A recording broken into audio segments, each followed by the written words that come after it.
ये साल 1830 है। सूरज डूब रहा है और सड़क-ए आज़म यानी ग्रैंड ट्रंक रोड पर अब साए लंबे होने लगे हैं। आप एक मुसाफिर हैं। आप दिल्ली से निकले हैं और बनारस की तरफ जा रहे हैं।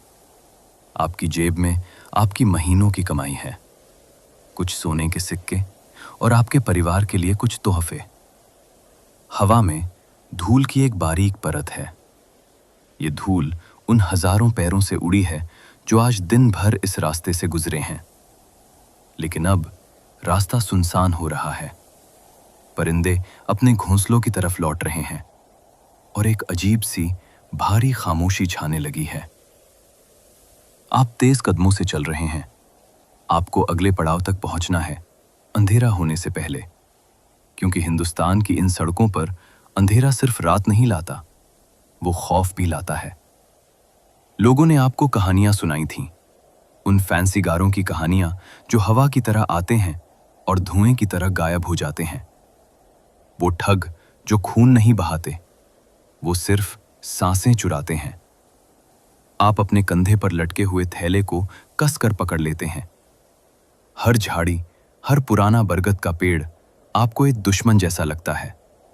क्या उस पेड़ के पीछे कोई है? क्या वो परछाई हिली थी? तभी आपको आगे कुछ लोग दिखाई देते हैं। एक बुजुर्ग आदमी आवाज लगाता है। उसकी आवाज में शहद जैसी मिठास है, एक अपनापन है। अकेले हैं? हमारे साथ चलिए, रास्ता लंबा है और जमाना खराब है। आपकी सांस में सांस आती है। शुक्र है, अकेले नहीं चलना पड़ेगा। ये लोग कितने भले लग रहे हैं। शायद व्यापारी हैं या शायद तीर्थयात्री। आप उनकी टोली में शामिल हो जाते हैं। सूरज पूरी तरह डूब जाता है। अब सड़क पर सिर्फ आपकी जानते कि जिस पल आपने उनकी बैलगाड़ी पर अपना सामान रखा, उसी पल आपकी मौत का फैसला हो चुका है। वो बुजुर्ग कोई व्यापारी नहीं है, वो एक जमादार है, ठगों का सरदार। और वो नौजवान लड़का जो आपको पानी पिला रहा है, वो एक शमशिया है। उसका काम है आपकी ताकत को परखना। आप एक ऐसे जाल में फंस चुके हैं जो मकड़ी के जाले से भी ज्यादा बारीक है। जैसे जैसे रात गहराती है, आप उनके साथ चलते जाते हैं। वो आपको कहानियां सुनाते हैं, वो आपको हंसाते हैं, वो आपका भरोसा जीत रहे हैं। क्योंकि ठगों का हथियार तलवार नहीं है, उनका हथियार भरोसा है। वो आपको तब तक नहीं मारेंगे जब तक आप उन पर अपनी जान से ज्यादा यकीन नहीं करने लगते। सड़क के किनारे बरगद के पेड़ों की जड़ें लटक रही हैं। अंधेरे में वो फांसी के फंदों जैसी लगती हैं। हवा ठंडी हो गई है। भाई साहब, जमादार कहता है, अब रुक जाते हैं। आगे घना जंगल है, यहीं पड़ाव डालते हैं। आप हामी भरते हैं। आप थक चुके हैं, आपको आराम चाहिए। आप सड़क से नीचे झाड़ियों के बीच एक साफ जगह की तरफ बढ़ते हैं। यही वो जगह है जिसे ठग बेले कहते हैं, कत्ल की जगह। आपको लगता है कि आप सोने जा रहे हैं, लेकिन हकीकत यह है कि आप अपनी कब्र की तरफ बढ़ रहे हैं। आग जल चुकी है। लकड़ियों के चटकने की आवाज सन्नाटे को चीर रही है। आग की लपटें उन अजनबियों के चेहरों पर नाच रही हैं। अब वो और भी मासूम लग रहे हैं। एक आदमी दाल पका रहा है, दूसरा रोटियां सेक रहा है। हवा में आटे और धुएं की मिली-जुली खुशबू है। ये खुशबू आपको घर की याद दिलाती है। आप जमीन पर बैठ जाते हैं। आपकी टांगों का दर्द धीरे धीरे कम हो रहा है। वो आपको खाना देते हैं। लीजिए मुसाफिर बाबू, एक आदमी कहता है। रूखी सूखी जो है बांट कर खाते हैं। आप वो रोटी लेते हैं, आप वो दाल पीते हैं, आप उनके साथ गुड़ बांटते हैं। हिंदुस्तान में नमक का बहुत महत्व है। कहा जाता है कि जिसका नमक खाया उसके साथ गद्दारी नहीं करते। लेकिन ये ठग काली मां के भक्त हैं। उनके लिए ये गद्दारी नहीं है, ये एक रस्म है। वो आपको खिला रहे हैं ताकि आप भारी हो जाएं, सुस्त हो जाएं। उनमें से एक आदमी अपनी ढोलक निकालता है। वो गाना शुरू करता है। एक पुराना लोकगीत। आपकी आंखें भारी होने लगती हैं। आग की गर्मी और पेट भर खाना आपको नींद की तरफ खींच रहा है। आप लेट जाते हैं। आसमान में तारे चमक रहे हैं। आप सोचते हैं कितने अच्छे लोग हैं। दुनिया उतनी भी बुरी नहीं जितना लोग कहते हैं। लेकिन जरा ध्यान दीजिए, अगर आप अपनी भारी होती हुई आंखों को खोलकर देखें तो आपको कुछ अजीब दिखाई देगा। वो सो नहीं रहे हैं, वो सब जाग रहे हैं। उनकी आंखें आग की तरफ नहीं, आपकी तरफ हैं। वो इशारों में बात कर रहे हैं। उनकी एक गुप्त भाषा है जिसे रामूसी कहा जाता है। जमादार अपनी पगड़ी ठीक करता है। ये एक इशारा है।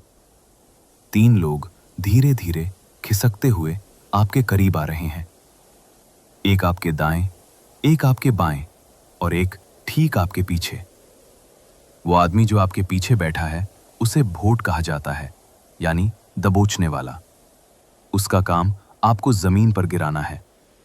और जो आपके सबसे करीब है वो सबसे खतरनाक है। वो फांसीगर है, गला घोटने वाला। उसकी कमर पर एक पीला रुमाल बंधा है। उस रुमाल में एक सिक्का बंधा है, ताकि जब वो उसे आपकी गर्दन के गिर्द फेंके तो सिक्का भारी होकर रुमाल को सही जगह पर ले जाए। अचानक खामोशी छा जाती है। जंगल के जानवर भी जैसे चुप हो गए हैं। आपको कुछ गलत महसूस होता है। एक छठी इंद्री आपको चेतावनी देती है। आप उठने की कोशिश करते हैं। क्या हुआ? गाना क्यों रुक गया? जमादार आसमान की तरफ देखता है, जैसे किसी चीज का इंतजार कर रहा हो। वो मौत के देवता का इंतजार नहीं कर रहा, वो झिरनी का इंतजार कर रहा है। झिरनी यानी कत्ल का सिग्नल। हवा रुक गई है। आग की लपटें सीधी हो गई हैं। जमादार अपनी चिलम उठाता है। वो एक लंबा कश लेता है और फिर जोर से आवाज लगाता है, तंबाकू लाओ। ये तंबाकू मांगने की आवाज नहीं है, ये आपकी जिंदगी का आखिरी हुक्म है। तंबाकू लाओ। ये शब्द हवा में लटक जाते हैं। जैसे ही ये शब्द जमादार के मुंह से निकलते हैं, जंगल का मंजर बदल जाता है। वो लोग जो अभी तक आपके दोस्त थे, आपके भाई थे, अचानक भेड़िए बन जाते हैं। पलक झपकने की देर है। आपके पीछे बैठा भोट यानी पकड़ने वाला बिजली की रफ्तार से हरकत करता है। इससे पहले कि आप मुड़कर देख सकें, आपको 2 मजबूत हाथ महसूस होते हैं। वो हाथ आपकी टांगों को जकड़ लेते हैं। आप हिल नहीं सकते। आप चीखने के लिए मुंह खोलते हैं, लेकिन आवाज गले में ही फंस जाती है, क्योंकि आपके बाएं और दाएं बैठे लोग अब आपकी बाजुओं को पकड़ चुके हैं। ये कोई साधारण हमला नहीं है, ये कुश्ती नहीं है, ये एक मशीन की तरह है। एक ऐसी मशीन जिसे सदियों से इंसानी जान लेने के लिए तैयार किया गया है। उनका तालमेल खौफनाक है। कोई चिल्लाहट नहीं, कोई गाली गलौज नहीं, कोई गुस्सा नहीं। उनके चेहरों पर एक अजीब सी शांति है, जैसे वो कोई रोजमर्रा का काम कर रहे हों, जैसे वो लकड़ी काट रहे हों या खेत जोत रहे हों। आपका दिल पसलियों से बाहर आने को बेताब है। आप अपनी पूरी ताकत लगाते हैं। आप एक मुसाफिर हैं। आप कमजोर नहीं हैं, लेकिन वो 3 हैं और आप अकेले। आपको जमीन पर गिरा दिया जाता है। आपका चेहरा उसी मिट्टी में धंस जाता है जिस पर अभी आप बैठकर खाना खा रहे थे। धूल आपके नथनों में भर जाती है। आपकी लपटें अब भी नाच रही हैं, लेकिन अब वो आपको गर्म नहीं लग रही, वो आपको चिढ़ा रही हैं। आपको समझ आ गया है, ये डकैत नहीं है, ये सामान नहीं मांगेंगे। अगर ये चोर होते तो चाकू दिखाते, धमकी देते, लेकिन ये ठग हैं। इन्हें आपका सोना बाद में चाहिए, पहले इन्हें आपकी जान चाहिए। आपका दिमाग दहशत से सुन्न हो चुका है। आपकी आंखों के सामने अंधेरा छाने लगता है, लेकिन ये रात का अंधेरा नहीं है, ये एक परछाई है, एक पीली रेशमी परछाई जो आपके सिर के ऊपर मंडरा रही है। ठगों की दुनिया में खून बहाना मना है। खून का गिरना बुरा शगुन माना जाता है। काली माँ खून नहीं मांगती, वो सांस मांगती हैं। इसलिए वो तलवार इस्तेमाल नहीं करते, वो इस्तेमाल करते हैं रुमाल। एक पीला रेशमी कपड़ा। आपके ऊपर झुका हुआ फांसीगर अपनी कमर से वो कपड़ा खोल चुका है। उस कपड़े के एक कोने में एक चांदी का सिक्का बंधा है, एक भारी सिक्का। वो उस रुमाल को हवा में घुमाता है। सिक्का रुमाल को सही दिशा देता है और एक सधे हुए हाथ के साथ वो रुमाल आपकी गर्दन के गिर्द लिपट जाता है। ये फंदा सादा नहीं है। फांसीगर अपनी कलाइयों को मोड़ता है। उसकी उंगलियों के पोर आपकी गर्दन के पीछे धंस जाते हैं। इसे नक्कल कहा जाता है। हवा आपके फेफड़ों तक जाना बंद कर देती है। आप सांस लेने की कोशिश करते हैं, आप तड़पते हैं, लेकिन वो रेशम का कपड़ा लोहे की जंजीर से भी ज्यादा सख्त हो गया है। दर्द अब खत्म हो रहा है। दर्द की जगह अब एक भारीपन ले रहा है। आपके कानों में एक सीटी बजने लगती है। ये आपके अपने खून की आवाज है जो दिमाग तक पहुंचने की कोशिश कर रहा है। आपको अपने परिवार की याद आती है, वो तोहफे जो थैले में रखे हैं, वो घर जहां आप कभी नहीं पहुंचेंगे। फांसीगर आपके कान में कुछ फुसफुसाता है, शायद कोई मंत्र या शायद काली मां का नाम। जय काली कलकत्ते वाली। उसकी आवाज दूर होती जा रही है। आग की रोशनी अब धुंधली हो रही है। दुनिया के रंग फीके पड़ रहे हैं। आपकी ताकत जवाब दे रही है। आपके हाथ ढीले पड़ जाते हैं। संघर्ष खत्म हो चुका है। अब सिर्फ शांति है, एक गहरी, काली और अनंत शांति। वो आपको सुला रहे हैं, हमेशा के लिए। आपकी आखिरी सांस उस पीले रुमाल में कैद हो जाती है और जंगल फिर से खामोश हो जाता है, जैसे वो ना कुछ हुआ ही ना हो। शोर थम चुका है। जंगल में फिर से वही पुरानी खामोशी लौट आई है। वो मुसाफिर जो कुछ पल पहले हंस रहा था, गा रहा था, अब जमीन पर एक बेजान ढेर है। लेकिन ठगों का काम अभी खत्म नहीं हुआ। अब बारी है लुघा की। लुघा यानी कब्र खोदने वाले। ये ठगों की टोली के सबसे माहिर लोग होते हैं। वो जानते हैं कि जमीन को कैसे खामोशी से खोदना है। वो जानते हैं कि मिट्टी को कैसे छिपाना है। उनके हाथ में एक कुदाली है। ये कुदाली उनके लिए सिर्फ एक औजार नहीं है, ये मुकद्दस है। इसे वो काली का दांत कहते हैं। वो एक गड्ढा खोदते हैं, गोल और गहरा।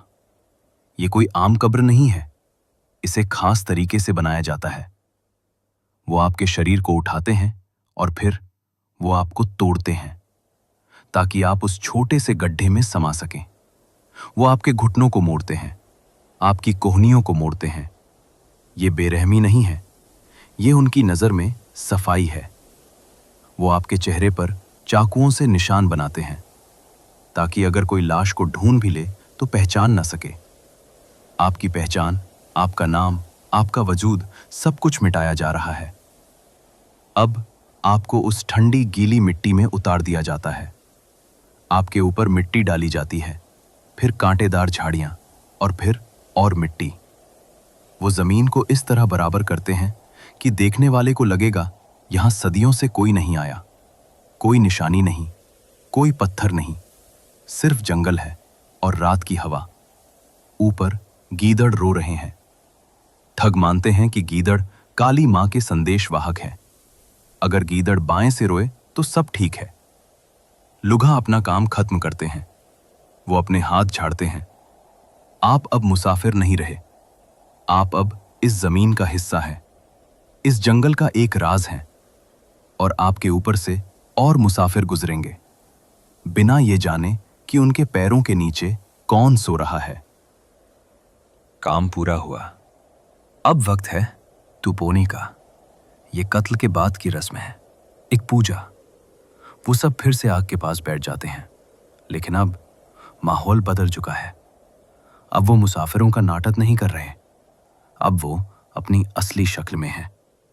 जमादार एक कपड़ा बिछाता है। उस कपड़े पर वो अपनी कुदाली रखता है। वो कुदाली जिसने अभी अभी कब्र खोदी थी, अब उसे धोया गया है।